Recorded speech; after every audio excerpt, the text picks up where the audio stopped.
Assalamualaikum warahmatullahi wabarakatuh.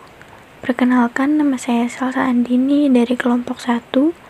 Ada pula teman-teman satu kelompok saya, yaitu Mutiara Putri Ramadan, Nabila Putri, Siti Robiatul Zahra, dan Tri Wahyuning Barkah.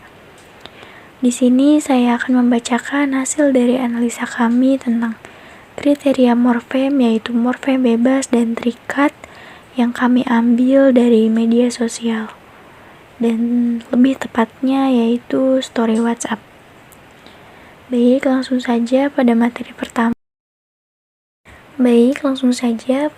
pertama yaitu morfem terikat. Morfem terikat merupakan kata yang tidak bisa berdiri sendiri. Jika kata itu tidak diikuti dengan imbuhan, maka kata tersebut tidak akan bermakna jika diucapkan. Di sini, kelompok kami mempunyai 5 contoh morfem terikat. Yang pertama ada kata meraih.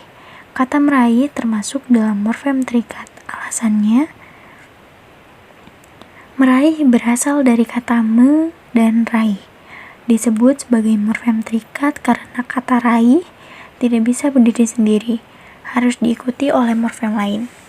Sesuai dengan teori yang dijelaskan oleh Abdul Khair yang menyebutkan bahwa suatu morfem harus terlebih dahulu bergabung dan terikat dengan morfem lain untuk dapat digunakan dalam penuturan. Yang kedua, kata berbuat. Kata berbuat berasal dari kata ber dan buat. Kata berbuat termasuk pada morfem terikat karena kata buat tidak bisa berdiri sendiri dan harus diikuti oleh morfem yang lain, seperti yang ada pada teori Arifin, bahwasannya morfem terikat memiliki sisipan seperti imbuhan ter, me, dan lain-lain. Sisipan adalah imbuhan yang terletak di tengah dasar, menurut Arifin dan Junayyah. Yang ketiga, kata berubah. Kata berubah terdiri dari kata ber dan ubah. Kata berubah termasuk ke dalam fonem terikat karena kata ubah tidak bisa berdiri sendiri dan harus diikuti oleh morfem lain. Misalnya, diubah, merubah. Dalam kalimat di atas, belum terdapat berdiri sendiri sebagai kata karena tidak mengandung makna tersendiri. Menurut Santoso, gejala inilah yang tergolong morfem terikat sintaksis. Yang keempat, kata menguji. Kata menguji terdiri dari imbuhan meng dan kata dasar uji.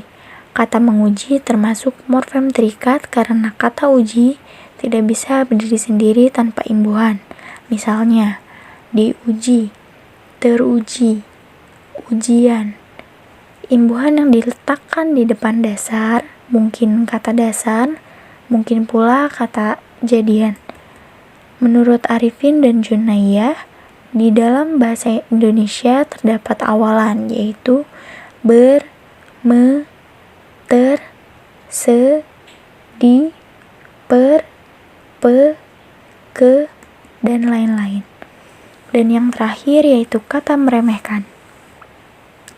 Kata meremehkan terdiri dari imbuhan me dan kan dan kata dasar remeh. Kata meremehkan termasuk morfem terikat karena kata remeh tidak dapat berdiri sendiri tanpa imbuhan. Misalnya, meremehkan, diremehkan. Materi selanjutnya adalah morfem bebas. Morfem bebas merupakan morfem yang bisa berdiri sendiri.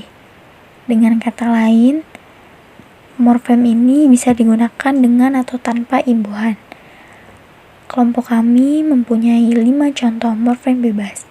Yang pertama, ada kata harus. Kata harus termasuk ke dalam morfem bebas karena kata harus bisa berdiri sendiri dan tidak perlu menggunakan morfem lain. Seperti yang dikatakan oleh Abdul Khair, bahwasannya morfem bebas tidak memiliki keterkaitan atau hubungan dengan morfem lainnya. Yang kedua, kata sibuk. Kata sibuk termasuk ke dalam morfem bebas karena kata sibuk mampu berdiri sendiri atau tetap bisa digunakan walaupun tidak menggunakan imbuhan. Sejalan dengan pendapat Santoso, morfem bebas adalah morfem yang dapat berdiri sendiri dan mempunyai arti tanpa harus dihubungkan dengan morfem lain. Yang ketiga, kata mengeluh. Kata mengeluh termasuk ke dalam morfem bebas karena kata mengeluh mampu berdiri sendiri atau tetap bisa digunakan walaupun tidak menggunakan imbuhan apapun. Seperti pada pengertiannya, yaitu morfem bebas adalah morfem yang tanpa keterkaitannya dengan morfem lain dapat langsung digunakan dalam penuturan.